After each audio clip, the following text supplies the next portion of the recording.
let's get straight into it.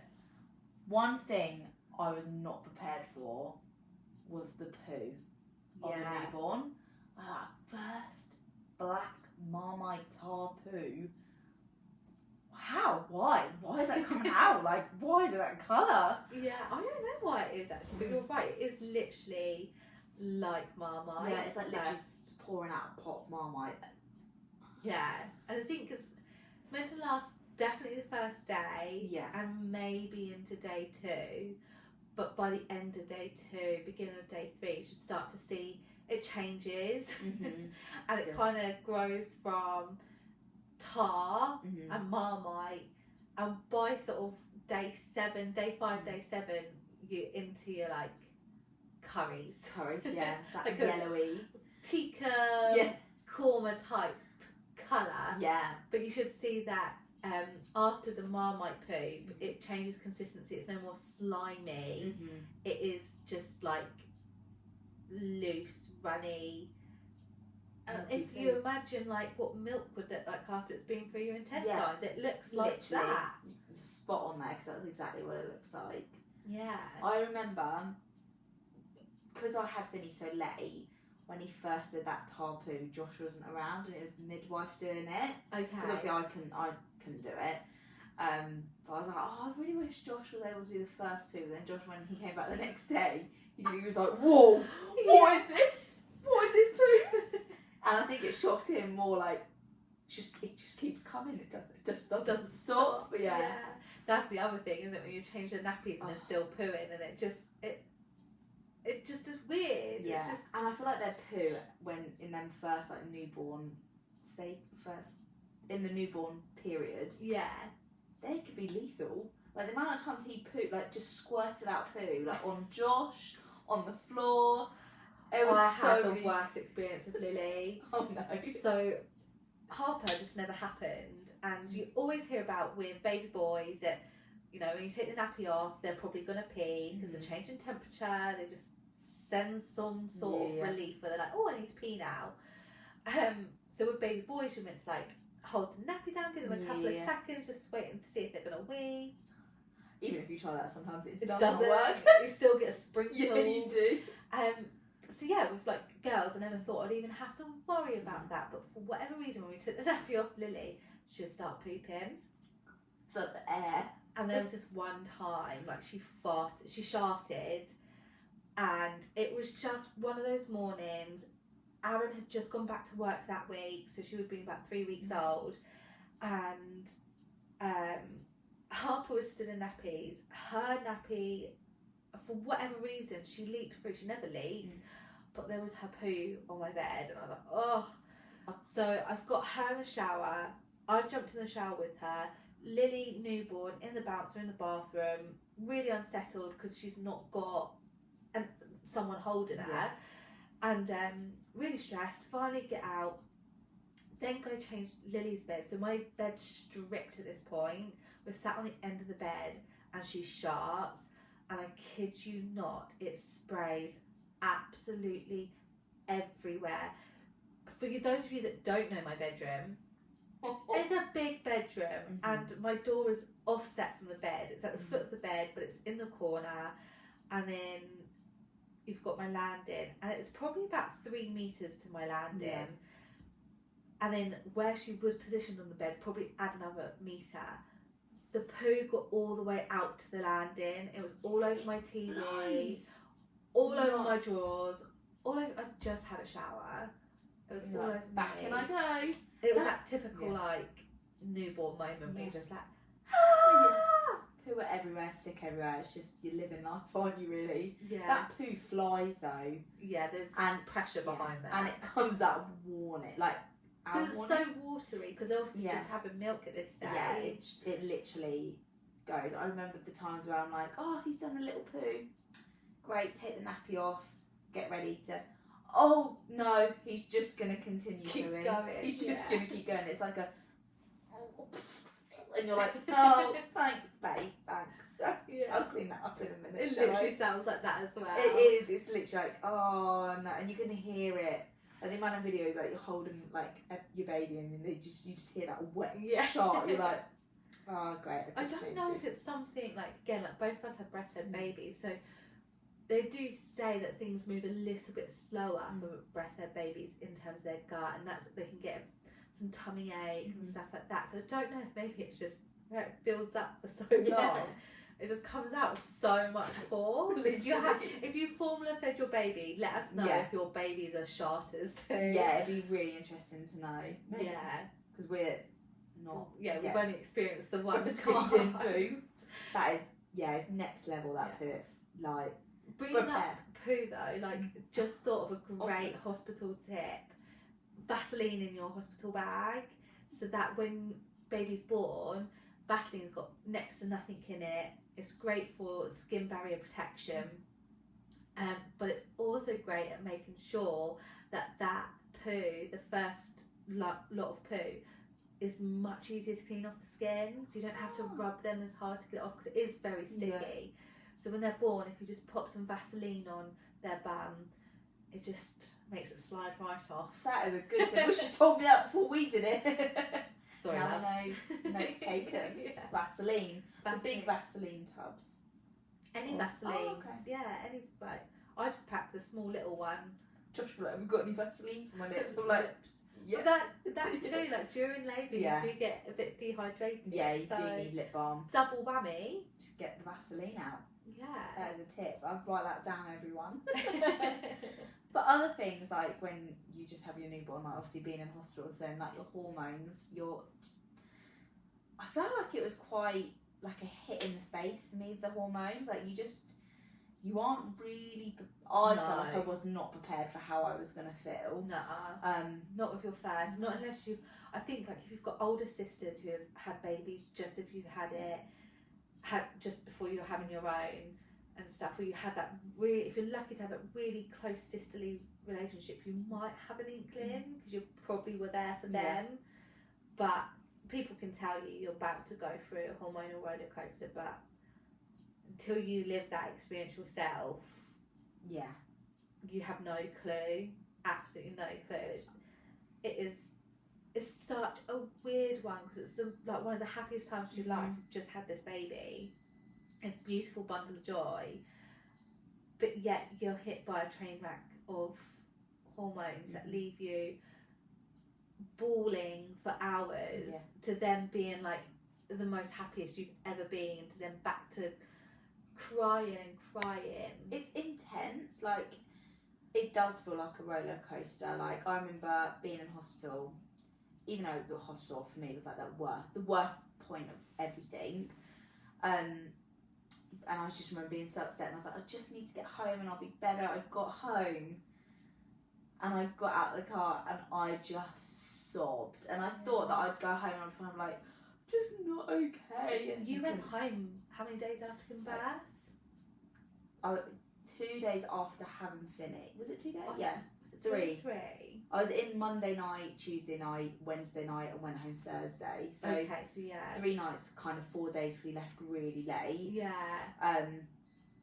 But I was like, you know, in that moment, you're like, when you're feeling just not okay, you're just like, I just need to get home. Just need to be in your own space. And I just remember getting home, and it was almost like the relief of like, I'm not okay, but I'm home. Like, if that makes sense. Because around day 2, day 3.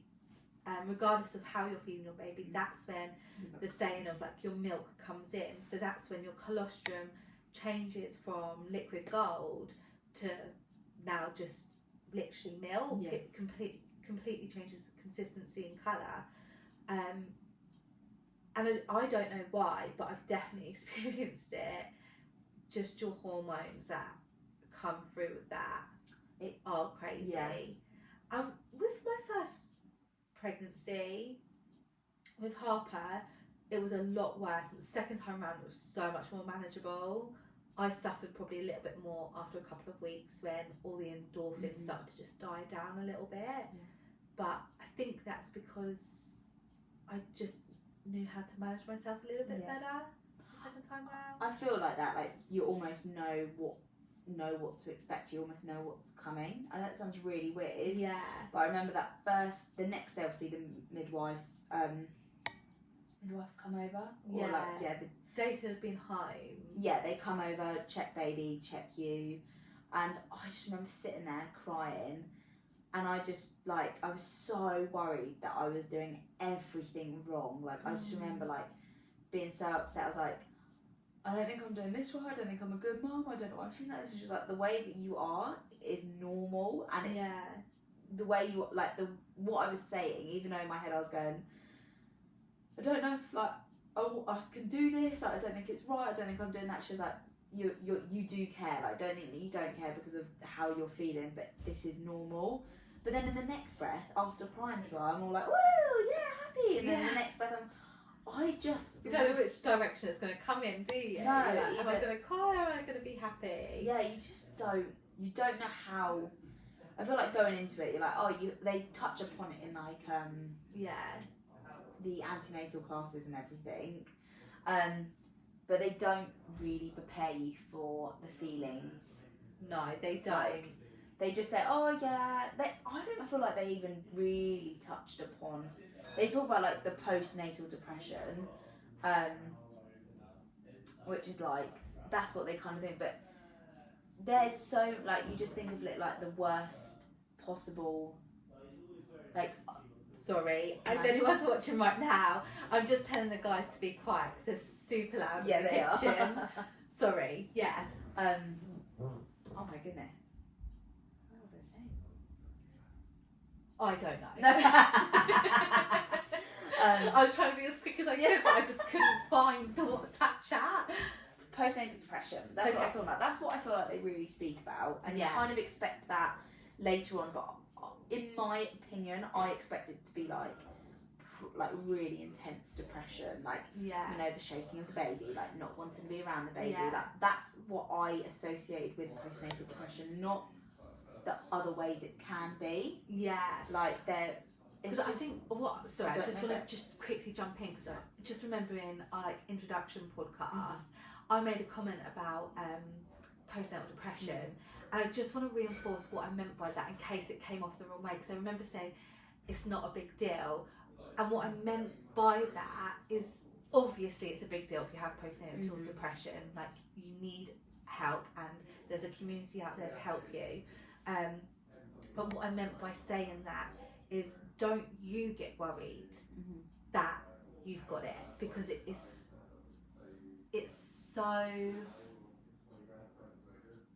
so likely almost that you probably will come to it at some point in that year after having a baby. So don't put it on this dark pedestal of it being so outrageous if you get it. Because I think every first time mum that I know, from what they've said, it sounds like they've probably touched it. And it can happen. It's very personal to you. Like, don't just think it's going to be this and that. Like, there's almost stereotypical side of things. It's not. Like, you can feel so many different emotions when you have that baby. And I feel like not enough people talk about how you're going to feel. And, like, it's confusing. It's confusing for your body. It's confusing for you. And I definitely feel like there's something that you should be open to speaking about with people. Like, if you don't feel free enough or comfortable enough talking to people, but I definitely needed to speak to someone, and it almost made me feel like I'm understanding how I'm feeling. If that makes sense. Like, I knew that I needed a bit of help because I was talking about it and explaining it. And there's loads of different routes you can go to. Like you said, if you don't have a support system that you can reach out to in person, you've got talking therapies that you can refer yourself. If you feel for whatever reason that you don't want to speak to your midwife about it, maybe you're a little bit embarrassed, that's quite a good way to go, because it is all virtual, like on the telephone and things. So you're not actually dealing with a personal interaction. And also I stumbled across it when I was just having a couple of bad weeks. The charity Shout that Prince William and Catherine head, there's a pregnancy version. It's actually the same telephone number, but it is specific to postnatal mental health. That's amazing. Oh, we'll have to put a link in to it or 100%. something, because I can't think of what it's called off the top of my head. But even just a quick Google, there's resources out there. If the resources that you've got at home you just don't feel like you can tap into, there's something, NHS website or mental health charities, Samaritans, Mind, there will be a direction that you can follow from looking at those. 100%. And like your health visiting team will give you tools and stuff to come to terms. Like obviously you would have listened to my birth story. The midwife was like, not the midwife, the health visitor was saying like, here's some numbers, because I feel like it'd be really good if when you're comfortable and ready to talk about what happened at your birth, because it was affecting me, still is a little bit, but they gave me the tools to speak to someone about it, to process it. Yeah. So yeah, there are people that are looking out for you and they want to help you. So yeah, sometimes it just takes one conversation or listening to one podcast, exactly, and you stumble across what it is that you need. Yeah. And I'm hoping, like, with this episode in particular, talking about hormones, I'm sure we'll do another episode talking a bit more in about detail, because I just don't think like people are really aware of how much a woman's body and like hormone, like I would say mental state, because it is a lot changes when you have that baby, and when you are in that newborn period, you're in like a little newborn bubble, but you're also know that you're not yourself at the same time. Does that make sense? So I'm sure we'll delve into it in another podcast, but definitely something to just be aware of, that your hormone, you're going to be feeling a lot of different emotions, but don't be worried, it is normal, completely, and normal. Everyone feels it in very different ways, but there are definitely people that will help you and they will want to support you if you don't have that support system. But if you do, obviously talk to your family, talk to friends, like they will be the ones that will help you through everything. And I'll tell you one thing, a friend that comes over and goes, just sit, I'm going to cook, I'm going to do something, like, I love you so much. Because that's sometimes all you need. I remember my brother came down and they had a little one at the beginning of the year, and they came down with like Mexican stuff and they just busied away cooking. My sister-in-law did like Finney's nappy, and I was like, I just needed this right now, because like, that was at the point when I was getting all my infections from the stitches and everything, and I just remember feeling so drained, and they just came in and just were like little fairies, just everything. And like my mum came in and like gutted, like was just cleaning everything for me. Like that support system in place was just like you'll help, like everyone around, just you have your little village, like you said, and just. And there's mum groups that you can join. 100%, if like you, again, if you don't have that at your disposal, a quick Facebook search for groups in your local area, or even just like on your local Facebook group, putting on there that you're a new mum. And there's so many times that I see it, where people are like, yeah, I'd love to meet you, I'm in the same position. There is a community out there. And when you're like 100%, like what do you want to do? Like everyone's like really wants to. Everyone's been through it. Yeah. Especially the first time that you've been through it, you're like, oh, save me. Yeah. And then you realise that when you start speaking to other mums, you're like, oh, you had the same, you had the same, you had the same. And it taps back into what you're saying, like, why isn't it spoken about more? Like, why aren't we told this before? But I guess it's just for like, it's just almost so like much. And it's like a bit of a taboo subject, isn't it? I it's almost definitely feel like coming that. out of it. But like mental health has like had such an awakening movement throughout our lifetime. And you know, it is getting there with the maternity side, but there's still a lot of work, little to be chips done. away. Yeah, we're getting there. But also, I was going to say, when you were saying about mum groups and stuff like that, if you feel comfortable, go to a baby massage class or a baby's like little classes like that. I went to a baby was it baby development, and it was literally for like the first 12 weeks. I know there's somewhere around us do like newborn like sessions for mums to come and meet everyone. But I definitely say, if you wanted to speak, like just meet mums and chat to them, because they're the ones that get it. That's how I feel. Like, they're the ones that you can text at 3 a.m. in the morning and you know they're not going to be annoyed with you. Yeah. So you text me the following day like, right, so. Yeah, like I get it. Instead of 3 a.m. feeds, I remember me and my sister-in-laws always texting at times we had babies, like, who's up this time? We're like, yeah, we are. Like, I didn't miss that the second time round because I mean the first time round you need it so much more. Like again, with the NCT girls, just phones were buzzing all night. And that felt really reassuring. You always seemed to, like, there was always someone up when you were up. So if you were struggling, you could message. And with the second time round, we didn't do any of the antenatal things. And okay, we didn't need that reassurance, but I did miss the like camaraderie of like, we're in this too at 3 o'clock in the morning. But yeah, it is nice having that little, like, them people around doing the same thing as you. Yeah. I was a bit of a Vinted addict, Joe, during them times because I didn't have anyone really, apart my sister-in-laws and stuff, there wasn't loads of people that I knew that were awake at that time. I remember just sitting and scrolling through Vinted, like, oh, what can I buy? Like, my shopping, like, Amazon as well, I feel like I got a new delivery all the time. If I wasn't doing that, I'd be falling asleep with Finny on me. And I know we're going to, like, co-sleeping and everything, everything's changed, and they tell you, do not sleep with the baby. I physically could not help it at times when I was just feeding Finny. Yeah. And I would literally just, because the white noise was on, it was so relaxing, and I was like, oh yeah, just fall asleep. And then Josh would go, babe, you're asleep. And I'm like, yeah, I know. Yeah. And like sometimes I think I'd be like, oh yeah, I have been asleep, I'll put you down. But I was just like a walking zombie at that point. Yeah. Which I think is why it's so important that they've changed the guidelines and it should be absolutely celebrated. 100%. Because I think before, where the guidelines were like, oh, you probably shouldn't really do it, but if you are going to do it, do it this way. And so I think a lot of people were so scared, it was so shunned upon that if you co-slept, or if you co-slept, you were this type of parent, and only those type of parents did it. But the reality is that probably the majority of new parents out there have fallen asleep with their baby because you're so tired in that time.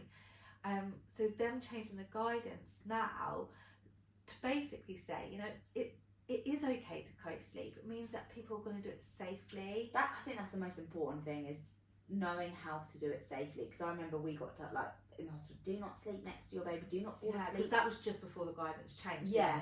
And now that the guidance changed, I'm like, I just wish, because I think that newborn period would have been slightly easier with sleep if I felt more comfortable sleeping. I do remember saying to you a couple of times, like, oh, you know, it's okay for you to have if you set out the bed, you can have a nap with him, because he was struggling to go to sleep, wasn't it, during the day? And I just needed to sleep sometimes. But it's because the fear's pushed into you that it's so dangerous, and there are dangers, so you do have to do it carefully.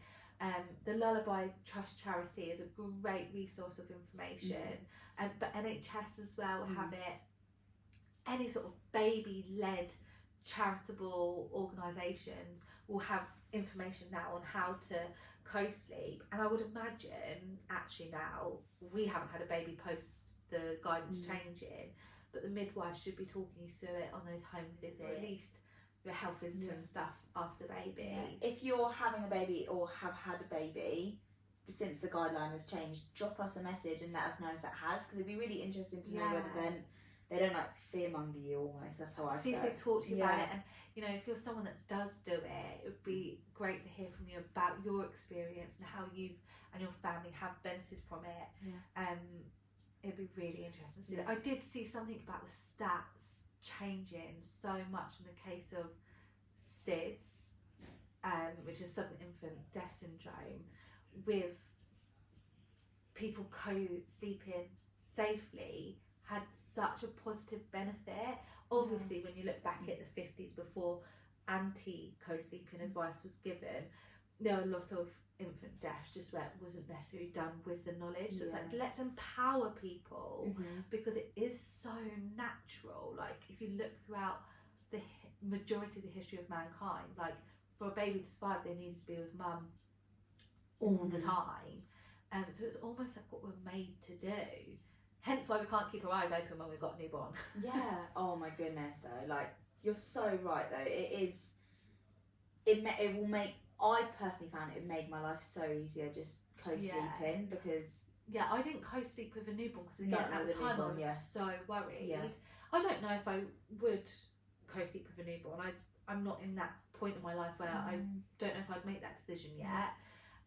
But one of the things that I always did do was make sure that my bed was safe because I would bring the baby to bed to feed it. So I always made sure my bed was safe just in case I fell asleep. Yeah. Saying that, co-sleep, I definitely fell asleep all the time feeding. So yeah, I did co-sleep. Yeah. That is the thing, like yeah. feeding, like you're so tired anyway. I remember people telling me stories that they used to wake up and they go into another room and watch TV and stuff like that and watch like a whole. I'm like, what?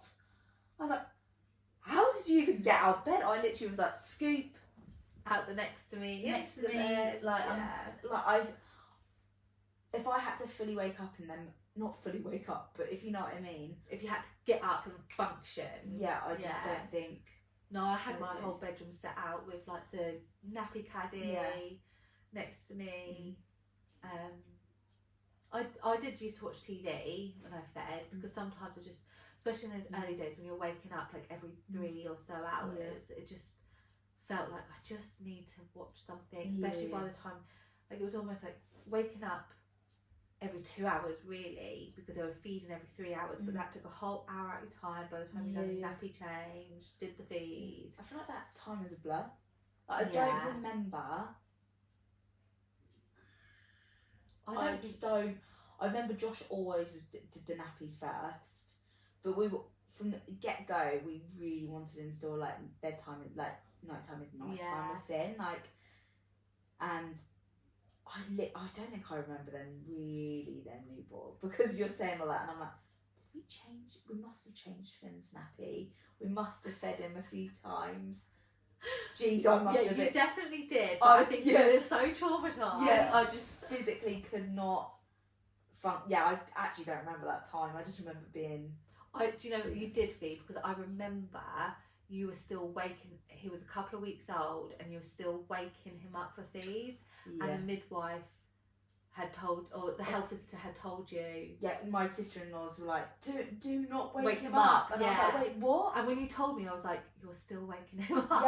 Yeah, it must have been that we were waking him up because I think because he lost weight and they were like, you need to keep feeding him. So in my head, I was like, but that was like day 8, and this was like 2. Yeah, I was 2 weeks after that. Everyone's like, why are you waking him up? I'm like, because he's not fed for 3 hours now. Like, are you mad? And I was like, is that not what we're supposed to be doing? That just shows how much of a blur it was because now I do remember Josh was setting alarms because he was really worried as well. That's so cute. Yeah. I did used to set alarms too actually, but I used to do it on my Fitbit so it just vibrated. And that was only the first like week maybe I did that. The 3 hours. Yeah. Going forward, I think I started setting alarms for like 5 hours. So if they hadn't woken up, I'd set a 5-hour timer when I last fed them, and then I knew to wake up and just check to see what was going on really, like see if they needed a feed. Gosh, yeah. I love how the time I didn't even get there. I love it how you remembered that, and I'm like, oh my god, yeah, I did. That time. It's been a much longer time for me. You're still within the year, so I feel like things come back to you the further you get away from sort of the trauma. Like the newborn phase. And I feel like that is even itself just trying to manage life with a newborn. Yeah, it's a steep learning curve with first baby. Definitely. Because I remember with Lily almost being gutted that we'd come out of that newborn stage of like lack of sleep so early, because it just with Harper I couldn't, not that I really napped, but if I needed to take a nap I could just take a nap during the day. I could be really slow in the mornings. Like with Harper, we didn't leave the bedroom until at least 9 o'clock. We got up quite early, but some days we'd quite often still be upstairs at midday. Oh yeah. And with Lily, it was like, well, no, we've got classes at 9 o'clock. We've got to be out the house at 8:30, and a whole different ball game. I wish I would being able to cherish that newborn stage a little bit more with Lily. It definitely goes really quickly, that newborn phase. It's like all of a sudden they're out of it, isn't it? Like chucking another child then you've got like half the time. Yeah. That. It's making me all Yeah. emotional.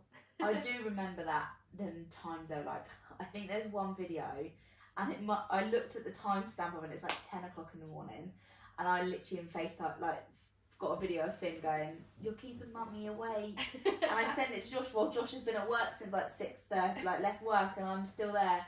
But then obviously I was doing the feeding at that point. But I was like, "Jesus, 10 o'clock!" Like now I'm like 6:15's my wake up alarm. Yeah. But yeah, that time is just, yeah, just feels like a blip almost. Like a blip. Yeah. I think as well you've got so many things going on in those first 6 weeks. You've got all your guests wanting to come meet baby. Mm-hmm. You've got all your appointments as well. So you see your midwife for roughly the first 2 weeks. Yeah. First 12 days roughly, I think it is. And then you've got your health visitor appointments on top of that, and then you've got your doctor's appointment at 6 weeks. Mm-hmm. Then you've got jabs to start thinking about. Yeah. Getting them registering with your GP, and then signing up for classes. Yeah. There's just so much to think about, but you don't have to think about it all. Mm-hmm. Like, you can stay in your little newborn bubble. No one's rushing you No. other than yourself. Yeah, you take as much time as you need, and I definitely feel like I didn't embrace it as much as I would have liked to. So, but I think in that moment, I think you'll really get so much out of having your second, just because you had quite a tough emotional time. Yeah, I think definitely. Like, I don't want to say I'm looking forward to that time again, but I actually, even though I look back at it and I don't remember it because it was almost just a blur, like I'm almost really excited to experience that again, because I just didn't feel like I appreciated it, because I just wanted it over. Yeah. Which is not nice, but I just wanted it to be... You just wanted to start feeling yourself again, didn't you? Yeah. When did Josh go back to work? Yeah, because he took time off. Because he's self-employed. So self-employed, yeah. He took time off just before my due date. He took like the Friday off, and then obviously everything happened. But obviously I was still in hospital during that first week that he was off. Yeah. So a lot of that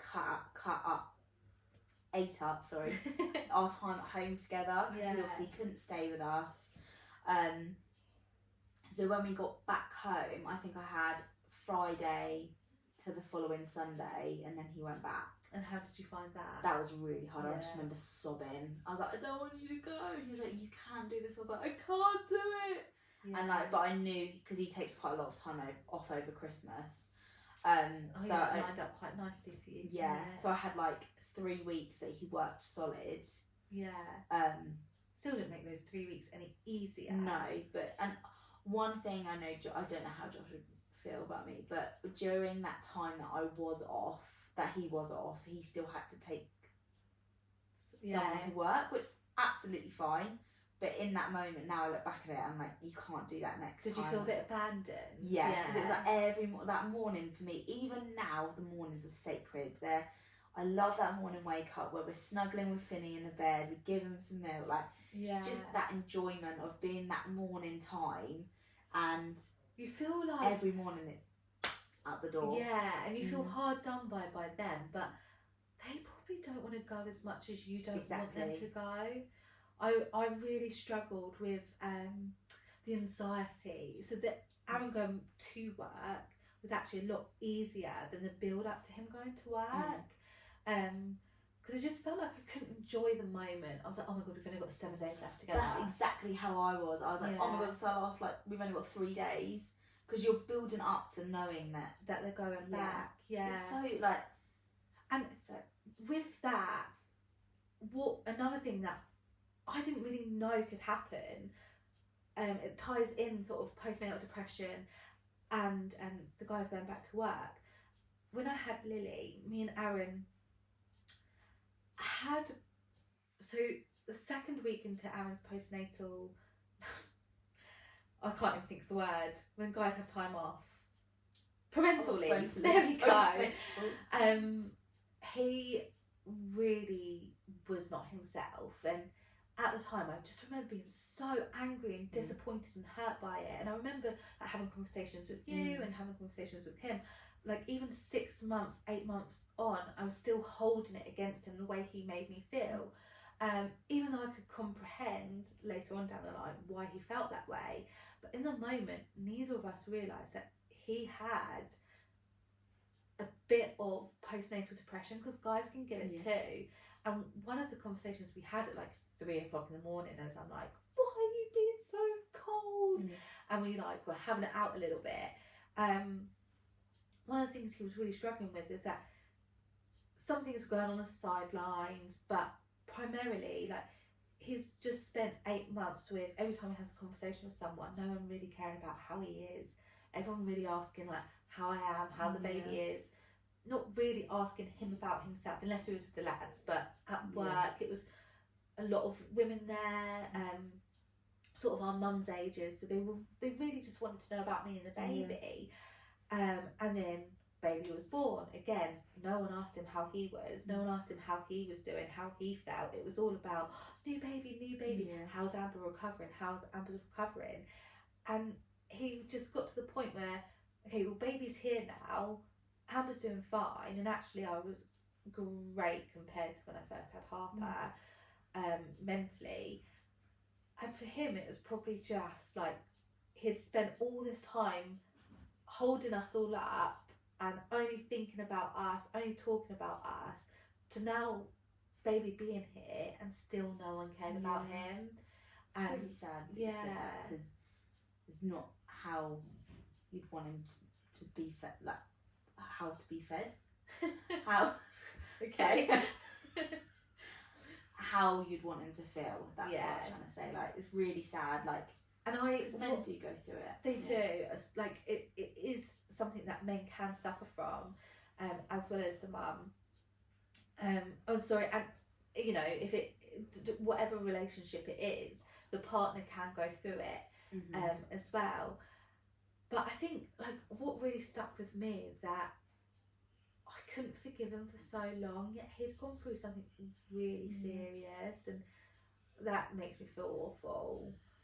But now, because we did get through it, because we worked through it, eventually we got to a point where we could work through it, we'll be prepared again for the next time that we have a baby, and experience and knowledge.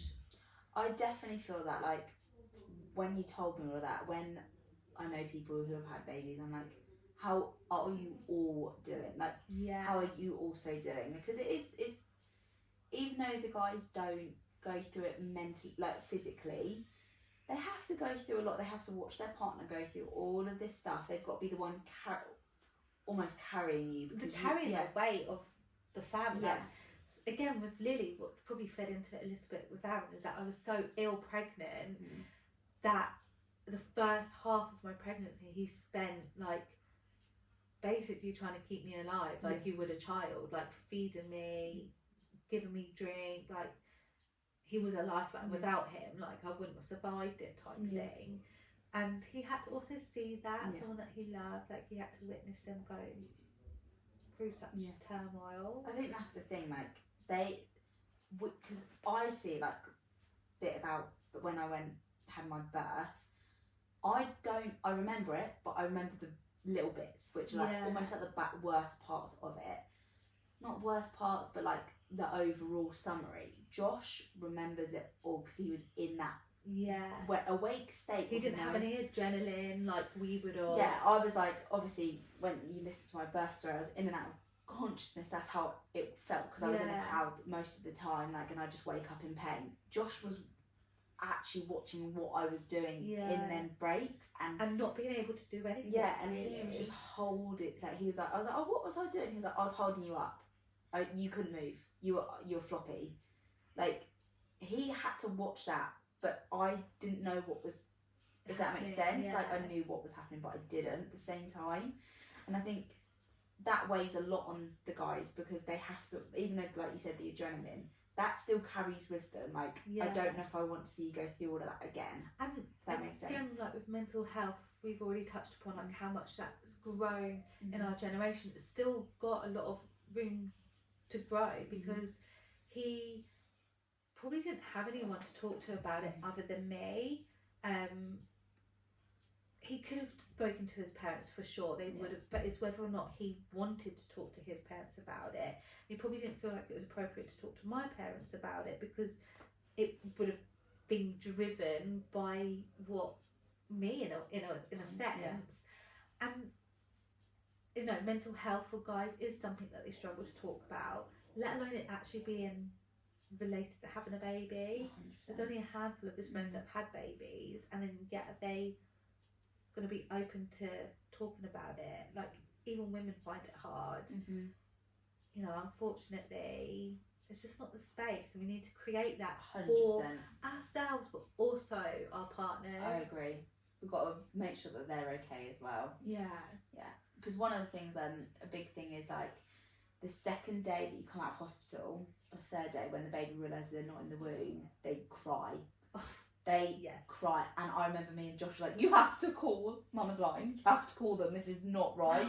But he was panicked as well in that moment. Yeah. Because it was like this isn't normal. He's like screaming. We can't settle him. And they do touch upon that in antenatal classes, but that was like a big, oh my God, he's not stopping crying. What's going on? You doubt yourself. You doubt everything. Yeah. But Josh was the one that was literally like, we need help. This is not okay. So like, with the cry, so it's actually within a woman's evolutionary makeup to react to their baby's cry in a stress response. So like, obviously when you hear a baby crying, it's not pleasant, it's not nice, but it's something different for a woman when it's their baby. And I remember that feeling. I remember feeling like someone was shoving an ice cold rod down my spine. It's like instant agony. Like, and I still feel a little bit now, to be honest. Like, I feel like it gets less with like your confidence of being a parent. But that first, it's it drives in like a cold knife. It's a really intense moment. And did you know about being able to, if you listen carefully to your baby's cry, you might be able to tell what they want? Yeah, I've heard that. Absolutely amazing. I cannot tell you what it is, can't remember it, but I'm definitely going to look into it again when we're ready for next baby. But it's the way they like, it's almost like, you know, when you want to say like you're hungry, they cry like adapts to almost being like, yeah. And then if they're like in pain, like the noise that you make when you're in pain is so when they cry, it's like an cry. Yeah. And if you can get in tune with it, that I did try it with both the girls, and I did feel like it wasn't every time because I'm sleep deprived as well. So sometimes you're missing the what cues. is this cry? But sometimes it really was, and I was like, oh my God, it works. Yeah, we'll try and put something like a link or something to that. I'll try and find a video because it is mind blowing. It is. It really